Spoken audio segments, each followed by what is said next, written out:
Hey guys, so today we are talking about a sensitive and often very private topic, emotional eating and financial stress. It can be a double-edged sword that can trap you in a vicious cycle. Now, I'm thrilled to have a special guest, Amber Romaniak here, who is an emotional eating, a digestive, and hormone expert. Now, Amber will help us unpack how financial stress can drive unhealthy eating habits and how those habits, in turn, can deepen your financial woes. Amber is here to help us shed some light and explore some strategies she has used to help thousands of women over the years from all walks of life fully overcome emotional eating, binge eating, regain their energy, calm digestion, lose weight, and balance their hormones so that they feel happy, confident, and capable of anything. Stay tuned. Hey guys, I'm Brett Nelson, founder of Debt Free Dad. I paid off about $45,000 of debt, have been debt free now for more than 11 years outside of my mortgage. I've also been fortunate to help thousands of other people over the years save and pay off tens of millions of dollars with the work that we do here at Debt Free Dad. Now, after listening to this episode or any of our episodes, if you want to take your finances to the next level, you want to reduce financial stress, save more money, get out of debt, and you like to start seeing better results, and seriously, as little as 30 to 60 days, we'll be sharing some details about how you can get started with that later on in today's show. So, Amber, welcome to the Debt Free Dad podcast. I'm so excited to have you on to talk about such a sensitive subject for many people out there who are struggling with this. Yeah, thank you for having me. And I'm really excited to dive in so that we can honor the sensitivity of this subject, but just let people know that you're not alone and you can fully gain freedom from it.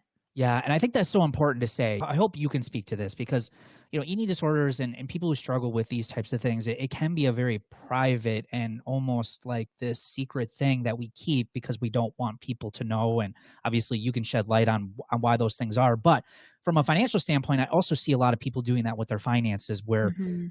it's easy in today's world to want to celebrate your new car purchase or the latest and greatest trip you went on or anything like that. But we're not really quick to share the real financial skeletons in our closet and, paycheck to paycheck living and all the stress factors that go with it. And we can keep it very secretive.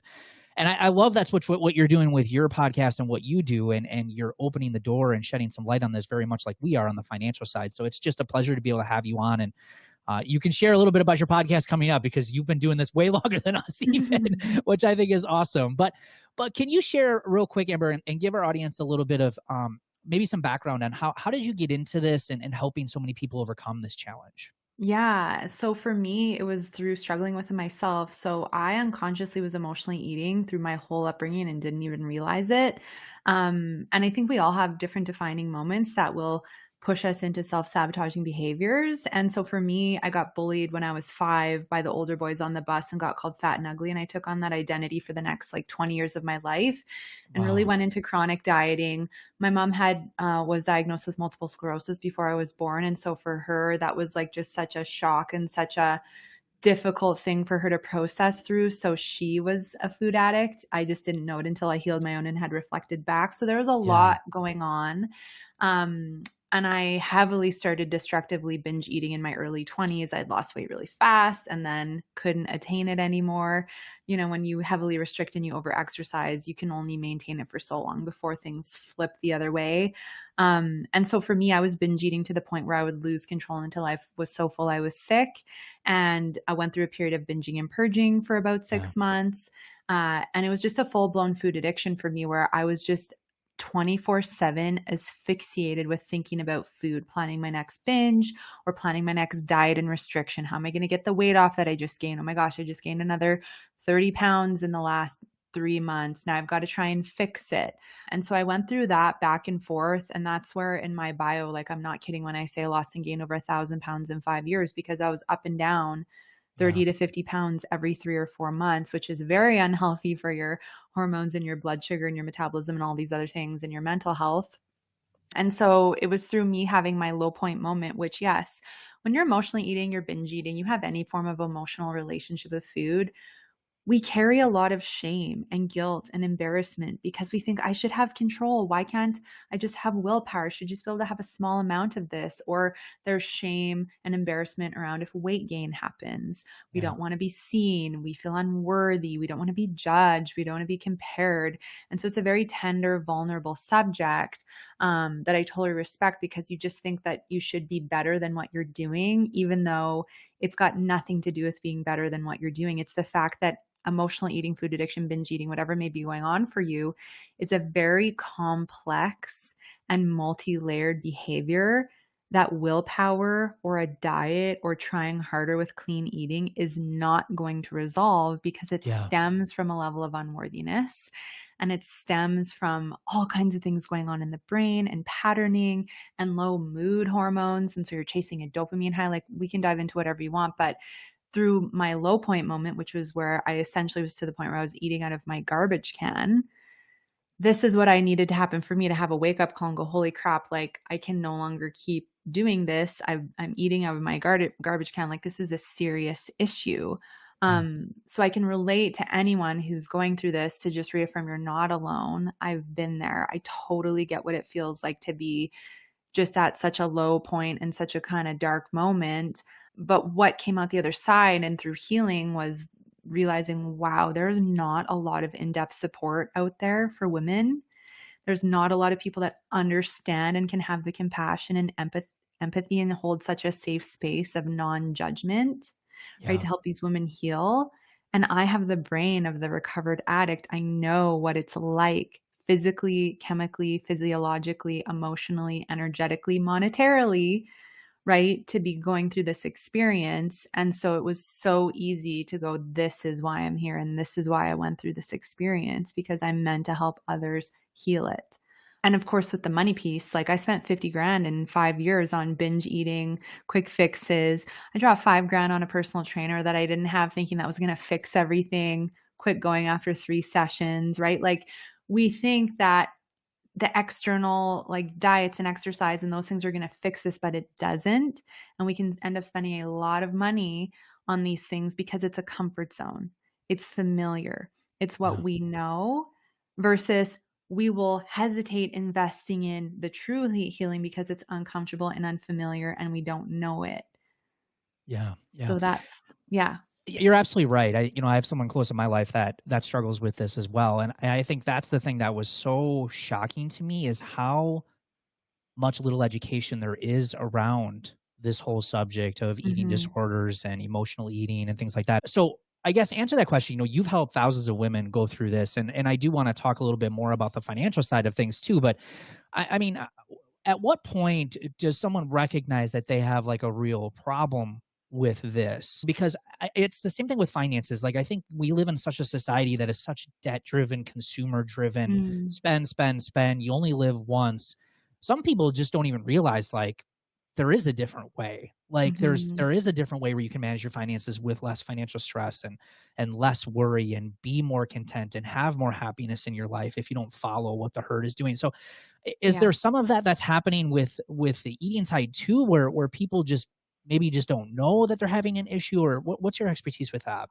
Oh gosh, 100%. So most people don't realize they're emotionally eating or binge eating or using food as a coping mechanism, using shopping, using wine, whatever it is, because they're using it to numb, to check out, to distract, to shove down feeling, to avoid dealing with something, to procrastinate, whatever the resistance is. And so I think, you know, instead of going, oh wow, like, asking, if is this emotional hunger, is this physical hunger, most people don't even know what physical hunger feels like, so they can't even answer that question. And then they don't know what's triggering them, so they just assume that they have no willpower and, like, suck it, only having a little bit of candy or chocolate instead of eating all of it. So then I think the biggest block that gets in the way of really addressing this and the knowledge is, number one, most of the information on the internet is, in my opinion, not in depth enough to help people understand this. But this is where podcasts and YouTube channels and things, I think, are really helping. Yeah. And I think the second thing is, there is such a heavy emphasis from the diet, fitness, and weight loss industries, because they're multi-trillion-dollar a year industries. They don't want Yeah. you to heal. They want Right. you to be lifetime customers. And so, just like how you're right, society is so, like, consumer driven and, like, so debt driven, I think it's the same with this. It's like, just keep spending your money on the next diets. Like, buy clothes that are 5 sizes smaller to motivate yourself. Spend $1,000 on a dress that you're gonna, when you reach your goal weight, it'll be a great motivator. Spend, $20,000 on some kind of a surgery, or, like, some high-end like diet and meal plan, but it still is very consumer driven on that side because they want your money. They don't want you to heal because then you're not a lifetime customer. So I don't think that the marketing of the big systems is Yeah. supportive of actually healing anything, in my opinion, especially when it comes to relationship with food. And I think the other part of it, especially that makes it difficult for women, but also for men, because 90% of the female population struggles with some kind of emotional relationship with food and body image issues, and 50% of men. But women have been 90, so wait, you said 90%? yeah. Wow, okay. Yeah, it's significant. But I think one of the biggest issues is the media in Hollywood. You've got photoshopping, you've got editing. Yeah, We're sold mhm. such a falsehood, especially for women, the beauty industry, the fashion industry, right? And to be sold this like unrealistic box that your body is supposed to fit in is so dysmorphic for women because most women have curves. We produce children, which means we're going to hang on to a little bit more weight. We have different metabolic structure than a man does. There's so many things, but yet we're so pressured that we should just be able to like be a size 0 and like eat, follow clean eating, and it's just that simple, and that all messes with the mind, and that all really has an impact. And then the way that our parents were with food and raised us with food and their relationship with their bodies also rubs off on us. So I think that all of these things really accumulate and can snowball into this unfortunate series of behaviors and emotions that really can fuel this behavior, but it's enabled as well. There's all these YouTube channels where they're literally binge eating through copious amounts of food, Yeah, and the commercials just eat the pint of ice cream, like they're enabling you to overeat. So that yeah. doesn't help either. Right. And I think that's the thing too, is like if you think about I've always thought ever since I started this business almost a decade ago, it's like the whole food thing, diet thing is so linear to the whole financial Mhm. crisis too. It's like, but the one thing I'm always like so eyes wide open about is just when it comes to debt, it's everywhere, Yeah. but so is food. Yeah. It literally is everywhere you go. And Mhm. so for someone who struggles with emotional eating, it's always something that's going to be available to you. Yeah. I get every situation is different, every person is different. You've talked about how complex it can be, where this even shows up and comes from. But how does an individual begin to take positive steps towards healing?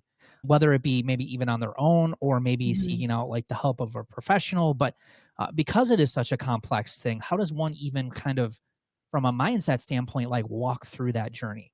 Yeah, I think the first step is awareness. So starting to become aware of, okay, am I using food for other reasons other than physical nourishment, right? If I start eating a chocolate bar and then I want to eat the whole thing and then I feel guilty afterward and I want to keep eating, these are signs of emotional eating. Am I very critical of how much I'm eating? Am I always trying to diet and then I'm losing control? These are reflections and questions for you to start asking yourself. Am I obsessed with the number on the scale? Do I hate or dislike my body? Am I constantly in negative self talk? Do I have really intense food cravings? Right? Do I feel like I have to eat something to feel calm or Yeah. to deal with my overwhelm or my financial stress? You just looked at your bank account, you just looked at the number on the scale, you don't like what you see, and that reaction triggers you to go to food, right? So we can start to, with awareness, observe and start to understand, well, if I'm using food in other ways other than sitting at my table and eating to nourish my body, to give me energy, to fuel my body, food is healing, food gets to be enjoyable. But if I am not sitting and enjoying my food and I am mindlessly snacking all the time, I'm eating a whole bag of chips while I watch TV at night, like these are all things for you to start paying attention to. And I think a really important question that everyone should start asking themselves before they eat, even if they already know it's physical hunger, but just to like gain an idea of if there is any emotional hunger, is my desire to eat right now physical or emotional? And some quick ways to tell the difference. Physical hunger is you haven't eaten in a few hours, you get a hunger signal, you get a stomach growl, your blood sugar has crashed, so you're kind of in that hangry mode, Yeah. right? So those are Right. some signs of physical hunger, but emotional is everything else. You're bored, you're tired, you're lonely, you're sad, you're stressed about your bank account, you're stressed about this, you're overwhelmed, you're stretched too thin, you're the body criticism, right? You ate a bunch of sugar yesterday, so now you're craving it even more and it's hard to say no. So the physical versus emotional hunger question and the awareness, I think, are the two biggest first steps. And then after you do give into food, if you do feel it was emotional eating or binge eating, start making a list of your triggers. What triggered you? because that awareness is going to help you start to go, okay, interesting. These are my triggers. And your triggers are just trying to show you where you're out of alignment. And then you get to start working on those. And then, if you're like, I'm trying those things, I still feel like it's way too hard for me to deal with on my own, do seek support if you can. Obviously, work with someone you feel safe and comfortable reaching out to. But this is a long game. Like I always say, the average amount of time someone comes to work with me is about a year to 18 months. But we fully heal this. I don't believe any eating disorder is permanent. I believe we can fully heal and be free of this. I'm proof of that. All my clients are proof of that. We just have to address the roots. So be rest assured, anyone that's listening, you don't have to feel like you have to be attached to this for the rest of your life. Yeah. Yeah. And you mentioned the triggers. And obviously, here at Debt-Free Dad, we concentrate on the finances, but we share, some eye-opening statistics on a regular basis. Right here in the United States, the number one stressor that most people are feeling is from finances. Mhm. 47% of Americans say that finances are one of their number one things that are declining their mental health. And Yeah. I'm sure, you've had plenty of people that you've worked with where finances have been a big trigger. I'm interested in what you suggest, because obviously we have our own process, we have our own system here and how we help people. But, when someone is dealing with something like this, like from a financial standpoint, you mentioned like how you struggled and how much money, you spent going through Mhm. your journey. What do you suggest to people from a financial standpoint? Because I do feel like there are financial challenges, but then there are also underlying challenges that could be causing those. Yeah. So we have to address the underlying ones before we get to those. I mean, you look at finances, huge topic. You look at Yeah. emotional eating. I mean, these are big things that we're tackling. So how do we do all of it, or what do you suggest? Yeah. I think, a question I always get people to ask themselves, so this is an exercise you can do at home. Pull out a journal or a piece of paper and just write at the top, what is it costing me to stay in this habit? How much money are you spending on binge food or your snack food? How much money are you spending on groceries that you're throwing away every week because you're not spending the time to prepare any of it? How Yeah. much money are you spending on multiple different sizes of clothing in your closet? How much are you spending on supplements that aren't working because you just have expensive pee because your body's too stressed to utilize them? How much are you spending on diets, right? Like starting to actually write down and look at adding up what you've already spent, I think is really important and a great eye opener, because it's like, okay, look at all this money I'm spending, hundreds, thousands, tens of thousands of dollars or more that I could be saving or putting into debt repayment, right? Or putting toward investing in my healing, as I'm really like looking at it and facing it. I think just like with finances, with emotional eating, we want to dance around facing it because it's uncomfortable to look at it and to deal with our stuff. But one of the most important things we can do is lovingly face it and start looking at it and owning and taking responsibility, because the only way that we can truly change finance stuff, emotional eating, it doesn't matter what it is by taking ownership and responsibility. I can't avoid looking at my bank account because I'm scared to see it in the red and expect to be manifesting infinite abundance, right? Same with Yeah. emotional eating. I can't expect to keep dieting and expect it to fix my emotional self-sabotaging behaviors with food. Yeah, that's it's interesting. For someone who could be struggling with this, and then you look at just how overwhelming finances can be in general. It's a lot to juggle, and it's like you Yeah. mentioned, a lot of us, a lot of people experience shame and embarrassment. And Yes. I love that your message is like, you don't have to feel that way. It's okay, and there is Mhm. help, and there are resources out there to help you. Yeah. Um, Now you mentioned hormone, you mentioned digestive. From an emotional eating standpoint, how much does this affect, your overall health more so than, say, just Mhm. on that level? Like what other things do you see that start to become problematic? Yeah, it's significant, and I would probably see the same things in anyone struggling with finance as well. I think it's quite similar. So what we have to look at is any large stressor is going to put the body into a fight or flight stress response. So our brain is going to signal to our adrenal glands, which are sitting on top of the kidneys that produce our stress hormone cortisol, that there is a bear, right? Your unhappy looking bank account, your body thinks there's a bear. You emotionally Yeah. eat and you get stressed about it, your body thinks there's a bear. Your body can't recognize any different kinds of stressors from each other. It's just stress. And so the more cortisol your body is flooding through your body to protect you from the bear attacking you, that is to me one of the biggest impacts is I start to see a lot of people, men and women, with adrenal fatigue. So cortisol gets too high or cortisol is too low and you're in a burnout state. You have heavy fatigue, you're exhausted, brain fog, poor memory, you have increased cravings, increased appetite levels, trouble falling asleep.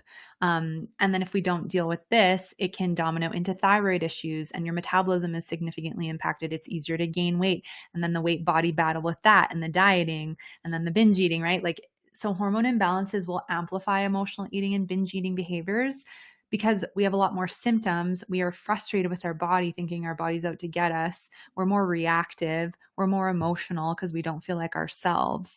And then when the more stressed your nervous system, the more reactive you're going to be to other things. So if you're dealing with stress with emotional eating, hormone stuff, and then you look at your bank account and you're having a bad day, you're probably going to be a lot more triggered if you don't like what you see, right? And so I find there's a lot of issues with cortisol, thyroid, and then for men, like their testosterone drops. For women, there's fertility issues, cycle issues. There's a lot of different things that can be going on, but I find the biggest symptoms are retention, weight gain, mood stuff, fatigue, poor memory, more cravings. Yeah. And this stuff makes your day to day a lot harder to process through on top of all the other commitments and things you already have on your plate. And I want to bring this into because you just mentioned this about finance. And I think one of the things that keeps us feeling disempowered about our health or relationship with food, our hormones or finances, is that we don't have the proper knowledge or awareness on how to have a healthy relationship with any of it. So the same cycles and behaviors keep happening. We just think we're going to, we normalize fatigue. We normalize having huge debt. We normalize having a crappy relationship with food when none of it is normal. We're supposed to be thriving. And what I notice is the more we dig and we get to the roots of your hormone issues, the roots of your gut issues, the roots of whatever's going on for you, and you build this heightened awareness, you build confidence, you build your worth, then you feel unstoppable. And then you're like, oh my gosh, I totally feel like I can change my relationship with money. I feel like I can completely change my relationship with my bank account. I see where I can like start to work on paying off debt, and your relationship with money completely changes because I was the one who was afraid to look at her bank account, always in the red, like literally never had any money, broke like through college. And now I'm very happy with things, but I had to face it just like I had to face this stuff. Yeah. So, but the hormone piece is huge, and I've never had a client that didn't have hormone issues. Wow. That's fascinating. Can you share now the positive side of this? Obviously, it's like you just mentioned when you almost normalize those feelings, and you Mhm. don't really know any different. You're someone who was there Mhm. and now you're out of it. You've also helped thousands of other people get out of it. Can you share like what it's like to be where you're at now and how much different of a life you're living now versus what you were battling before? Yeah, 100%. So, Amber 15 years ago was broke at a crappy retail job she hated, eating out of her garbage can, completely alone and isolated with multiple health issues that I should not have had at 24, right? After healing my relationship with food and starting my business, first and foremost, I have awareness and I feel worthy. And I think that is one of the most priceless things you can give yourself is that kind of healing. I don't fight with my body. I don't fight with food. I don't emotionally eat and haven't for a very long time. And then there's the whole it birthed a business that has become very successful. And I've had the opportunity and continue to be blessed to help so many women with these issues. And it's so fulfilling to be in purpose and be of service. Starting the podcast, like having money flow in, being like, wow, like I never imagined before that, I could manifest this level of abundance, healing my relationship with money, learning how to trust that more is always coming, right? Building confidence with that, paying debt off, and knowing when there's smart debt and when it's a strategic move, and Right. trusting, right? Trusting those things. Um, Attracting my soulmate relationship, and I helped him start a business and it's growing and getting very successful. So like all of these things have helped equip me with a level of tools to get through the struggles and the stressful times. But freedom to me is one of the most priceless things we can create for ourselves, and truly choosing to do your healing and your deeper work regardless of what it is you're healing is going to bring you the freedom and your health, which is everything. mental, Yeah. physical, emotional health, right? So it's Yeah. like night and day. Yeah. That's so awesome. And the reason I wanted you to share that is because again, that's why we try to do on our show. It's something that Yeah. financial stress has just become so normalized. It's like there is this whole other life that's out there that you Yeah. don't have to live like that anymore. So I love that you're giving that vision. So can you share where can people learn more about you? And if someone's struggling with this privately, like what is a way to reach out, get help, whether it be from you or really anybody, like what do you recommend? Yeah, so I recommend starting to look at podcasts and YouTube channels, depending on your preference, that talk about this. And you're going to find you're attracted to certain personalities and certain people in the way they share. And ideally, probably what you're going to want to do if you're wanting to get support is you're going to pick someone you feel really comfortable listening to their voice and what they're talking about. You're getting a feel for them and their personality. If you're wanting to reach out to me, you can check out the No Sugarcoating podcast on all podcast apps, as well as amberapproved.ca, which is my website. At the website as well, you can take the free emotional eating quiz if you're wondering if you're struggling. I've got a great free emotional eating masterclass workshop. And if you want to connect to talk more in depth about considering going on a journey together, I have a free 30-minute consultation. We can hop on Zoom, and you can, if you just need to get the weight off your shoulders and tell somebody and be met with love and support, I'm here to hold that space for you. But those are the best places. And then I have a YouTube and Instagram. It's my name, Amber Romaniak. Awesome. Well, Amber, thanks so much for being on. This is obviously a little bit of a different turn than we normally have in this podcast. But the reason I think this is so important is because, again, financial stress can be one of those things that causes even more issues and more challenges in life, especially someone who struggles with eating disorders and Yeah. emotional eating and things. So it was awesome for you to be able to come on and share some expertise around this. Thank you so much. Thank you for having me. I really appreciate it. Yeah, absolutely. So, guys, today I know this was a little bit of a different topic than we normally cover, but I think it sheds light on how much of a trigger financial stress can be and how many different areas of your life that it can affect. And it shows value of taking control of your finances, being willing to work on some of this stuff, and also, like Amber was sharing, not to feel shame or guilt because you're experiencing some of these underlying issues of financial stress in your life. The key to this is obviously, like she said, seeking out and being able to get help and listening to podcasts and getting yourself around good information that's going to help you improve your life. So I just want to thank Amber once again for joining us on the show. And if you're one of those individuals who's, taking a liking to the Debt Free Dad podcast and some of the stuff that we're talking about, you want to be able to save more money, you want to be able to get your finances under order, pay off more debt, and you'd like to see some results, hey, even as little as 30 to 60 days, all you have to do is head over to debtfreedad.com, click on the green button at the top of the page, and we're going to show you how you can get started right away today. Hey, we get that getting out of debt isn't easy, but with our help and with your hard work and consistency, we know that this can be some of the best work that you guys do in your entire lives. Thanks for joining us today, and we will see you guys on next week's episode. Take care.